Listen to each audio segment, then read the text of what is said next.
Hello. Before we begin, I'm the storyteller. Let us know what time it is on your end and where you're watching from. And don't forget to subscribe. I started working at Walmart right after my divorce went through. I needed something with flexible hours because I was sharing custody of my daughter, and the schedule changed week to week. This Walmart was one of those massive ones with a full grocery section, automotive department, garden center, the whole thing. It stayed open until midnight back then, which I think they've stopped doing at a lot of locations now. I worked the evening shift mostly, from like 4 p.m. to midnight, and honestly it wasn't the worst job I'd had, but it wasn't great either. The pay was garbage, but I needed something and I needed it fast. I worked in the electronics department, which meant I spent most of my time unlocking the video game case for teenagers or helping elderly people figure out which TV they wanted. Sometimes I'd have to cover the sporting goods section too when Jerry called out, which was often. Jerry called out a lot. On this particular night, I was working electronics, and it was a pretty dead Tuesday, maybe around 9 p.m. So, still a few hours before close, but the store was pretty empty. There was this guy who came up to the counter and asked me about phone chargers. He was probably in his 40s, wearing a polo shirt and khakis. He looked completely normal, like a dad or an accountant or something. He had this really friendly smile, and he asked me which charger would work for his phone. I showed him a few options, and he kept asking more and more questions about phones and plans and which cases were best. He talked for probably 20 minutes.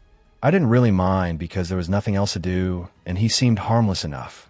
Before he left, he introduced himself as Derek, and he shook my hand really firmly. He said I was so helpful and that he appreciated my patience. He bought like 3 different chargers and a phone case, and then he left. I went back to standing behind the counter scrolling on my phone because there was literally nothing happening that night. About an hour later, Derek came back. He walked right up to the counter and said, "Hey, I'm back," and laughed. I asked if something was wrong with the chargers, and he said no, everything's great. He just realized he forgot to ask me something. He then said he was wondering if I could help him pick out a laptop. He said he's not good with technology, and he could really use someone who knows what they're talking about. I told him I actually don't know that much about laptops, but I can show him what we have. We walked over to the laptop display, and I started pointing out the different models and reading the little tags that described them.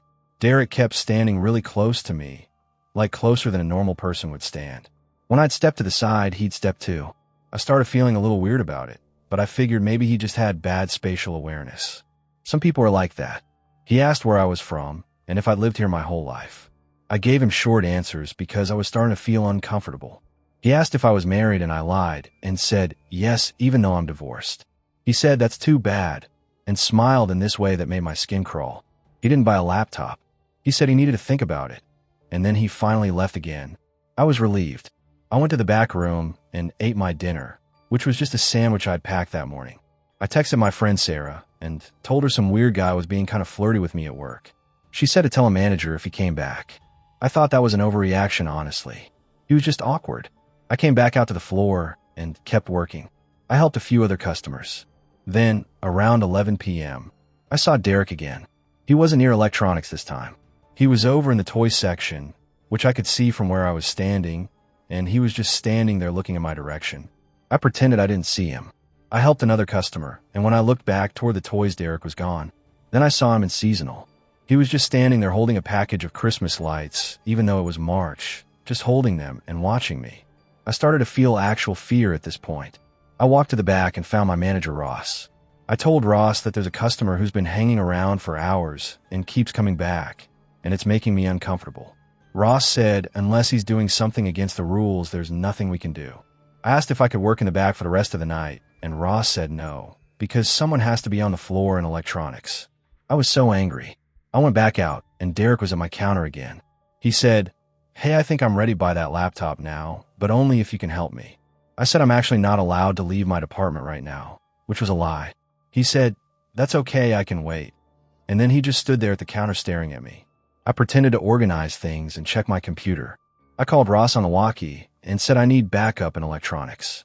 Ross came up and asked what's going on. Derek immediately acted completely normal and friendly. He said, "Oh, I was just asking about laptops." Ross looked at me like I was wasting his time and then walked away. Derek leaned in and said, "You didn't have to do that. I just think you're interesting. I want to get to know you better. Maybe we could get coffee sometime." I said, no, thank you. I'm married, remember? He said, I don't see a ring. I looked down and realized I'd stopped wearing my ring months ago.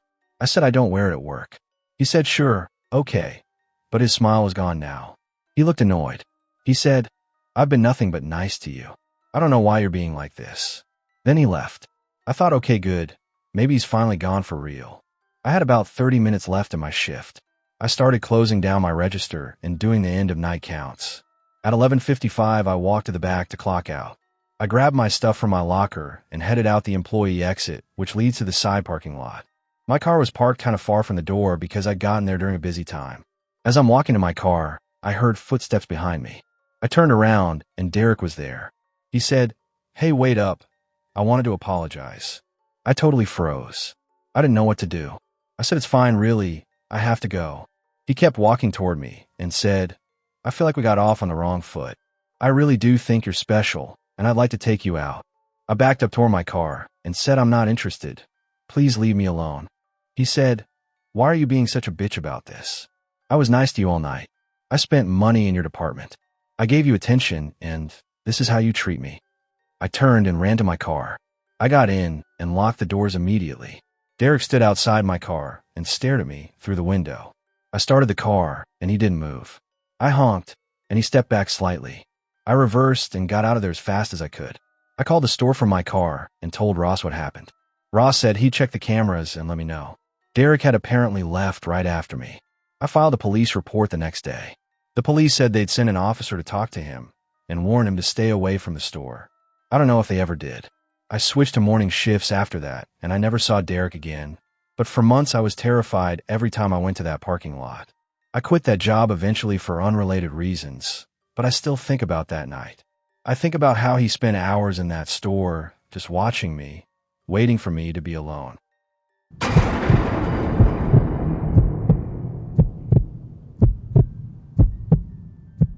When I was 16, I got my first car. It was this beat-up Honda Civic that my dad bought off Craigslist for $2,000. It was technically my car, but I had to share it with my older sister whenever she needed it, which was annoying, but whatever. I was just happy to have some freedom. I lived in a pretty safe suburban area. Nothing bad ever really happened here, so my parents let me drive around by myself pretty much right away. There was a Walmart about 10 minutes from my house, and I'd go there all the time to buy snacks or makeup or whatever. Sometimes I'd go just to walk around because I was bored. I'd usually go in the evenings after dinner when I had nothing else to do. I'd park in a lot, walk in, buy some random stuff, then leave. It was completely routine. I probably went there 2 or 3 times a week. One night, I went to Walmart around 8 p.m. to buy some poster board for a school project. I parked near the front entrance and went inside, got what I needed and left. The whole trip took maybe 15 minutes. When I got back to my car, there was a woman standing near it.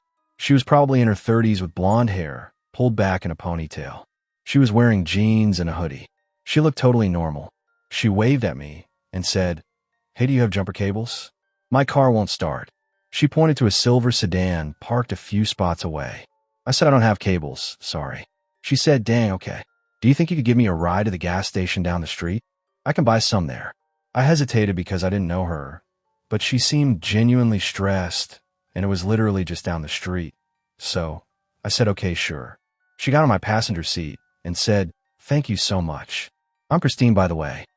I told her my name and started driving. She said she just moved to the area and didn't know anyone yet. She asked how old I was, and I said 16. She said, "Wow, I thought you were older. You seem really mature." I said, "Thanks, I get that a lot," which was true. People always said I looked older. We got to the gas station, and she said, "Actually, would you mind waiting for me? I don't want to have to walk back to Walmart in the dark." I said okay, and she went inside. I sat in my car and waited. She came back out without any cables. She got back in the car and said they don't have any. She asked if we could try the AutoZone that's a little further away.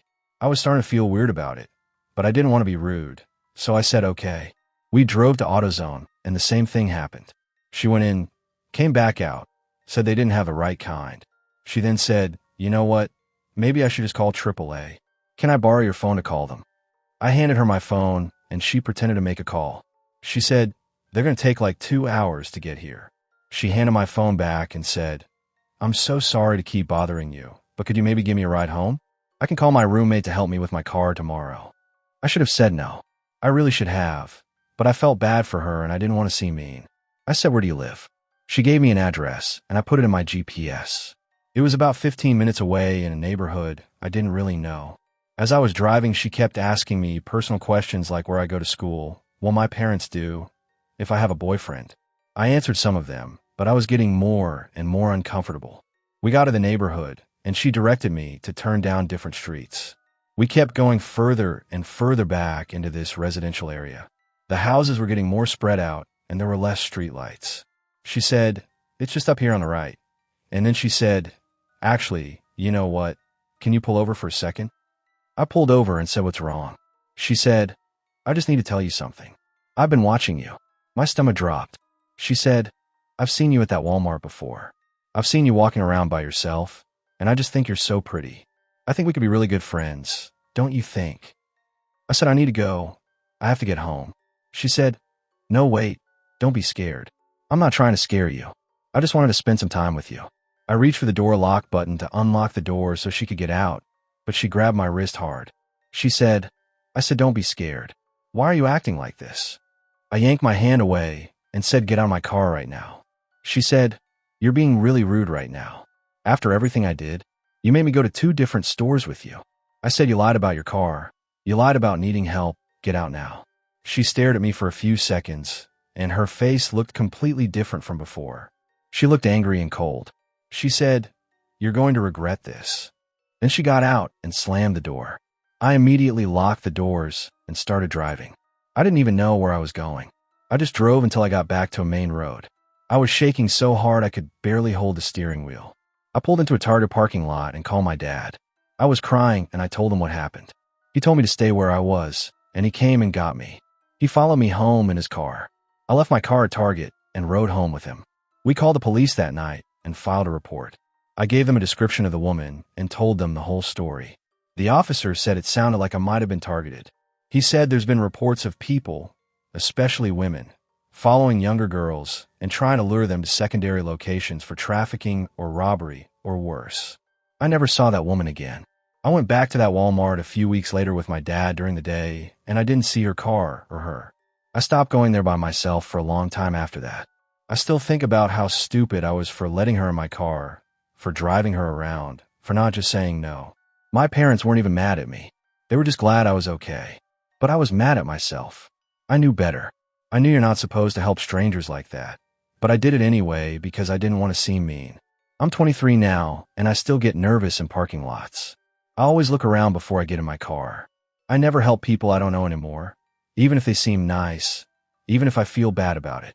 I learned that some people are really good at seeming normal and harmless until they're not.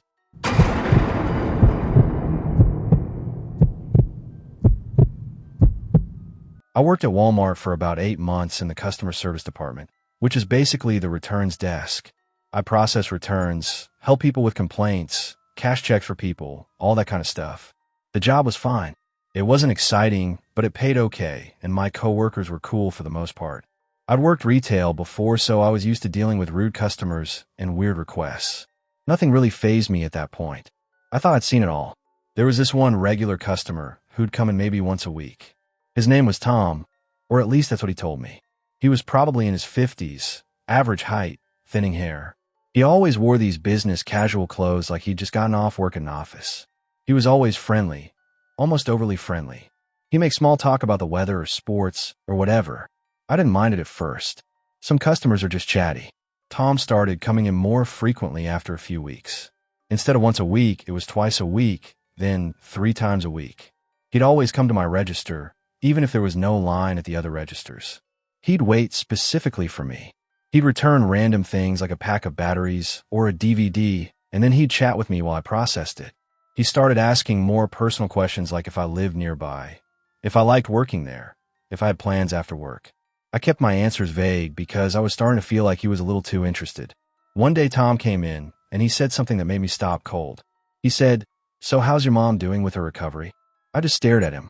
I said, "What are you talking about?" He said, "Her mom. I saw on Facebook that she had surgery recently. I hope she's doing better." I felt my face get hot. I said, "How do you know my mom is on Facebook?" He said, "Oh, I'm friends with her. I saw her post." I asked him how he's friends with my mom, and he kind of laughed, and said, "Well, I'm not friends with her exactly. I just saw her profile when I was looking at yours." He said it so casually, like it was completely normal. I said, "You looked me up on Facebook."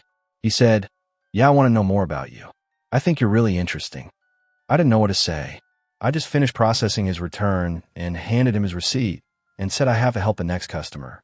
After that interaction, I immediately went on my break and checked my Facebook.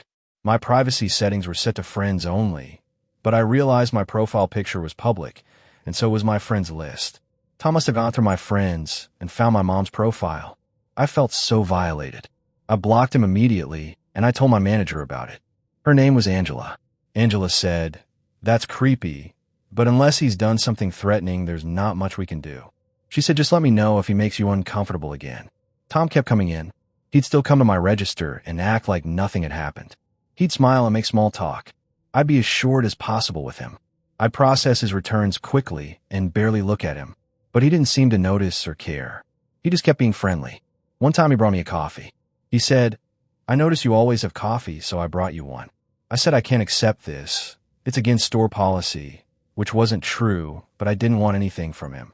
He looked disappointed and said, "Okay, no problem," and he took it back. A few weeks went by, and Tom started making comments that made it clear he knew more about me than he should have. He mentioned that he saw I went to a concert over the weekend, even though I hadn't posted about it anywhere public. He said, "I saw your Instagram story." I don't have Instagram, or at least I didn't have a public one. I have a private account with like 50 followers, and he wasn't one of them. I asked him how he saw my story, and he got this weird look on his face and said, "Oh, maybe it was on Facebook." I said, "No, it wasn't. I didn't post about that." He just shrugged and didn't answer. I went to Angela again and told her what was happening. I showed her screenshots of my blocked Facebook account and my private Instagram. I said this guy has somehow accessed my social media, and I don't know how. Angela said she'd talk to him and tell him he's not allowed to come to my register anymore. She said if he keeps bothering me, she'll ban him from the store. The next time Tom came in, Angela intercepted him before he got to my register. I watched from a distance as she talked to him. Tom looked confused, and then he looked over at me, and his expression changed. He looked angry. Angela walked him out of the store and then came back and said he's been told not to come back. I thought that was the end of it. A week went by, and I didn't see him. I started to relax. Then one day I was leaving work and walking to my car. It was around 6 p.m., still light outside. I got in my car and saw there was a note tucked under my windshield wiper. I pulled it out and it said, "I don't understand why you're doing this to me. I've been nothing but nice to you. We could be good together if you just give me a chance." There was no name on it, but I knew it was from Tom. I took the note inside and showed Angela, and we called the police. An officer came and took a report. He took the note as evidence and said he'd go talk to Tom. I gave him Tom's full name, which I'd gotten from his returns receipts. The officer came back a few days later and said he'd spoken to Tom and warned him to stay away from me and the store. He said Tom claimed he was just being friendly and didn't understand why I was so upset. I didn't see Tom again for about a month. I was starting to think he'd finally given up. Then one night, I was at home scrolling through my phone, and I got a message request on Instagram from an account I didn't recognize. The profile picture was blank, and the username was just a random string of letters and numbers. I opened the request, and it said, "Hey, it's me. I miss seeing you at work. Can we please just talk?" I screenshot it immediately and blocked the account. I called the police again and gave them the new information. The officer said they'd follow up, but that there wasn't much they could do unless Tom made an actual threat. I asked about getting a restraining order, and the officer said I'd need more evidence of harassment. I felt so helpless. I ended up quitting that job about 2 weeks later. I couldn't handle the anxiety of wondering if Tom was going to show up or if he was watching me somehow. I got a new job at a different store across town. I made all my social media accounts completely private. I even changed my profile pictures to random images instead of photos of myself. I never found out how Tom got access to my Instagram story. My best guess is he created a fake account and somehow got one of my followers to accept a request, or maybe he knew someone who followed me. I don't know. It still freaks me out to this day. I'm a lot more careful now about what I post online and who I accept as followers. I learned that some people take friendliness as an invitation for more, and they don't understand boundaries no matter how clear you make them.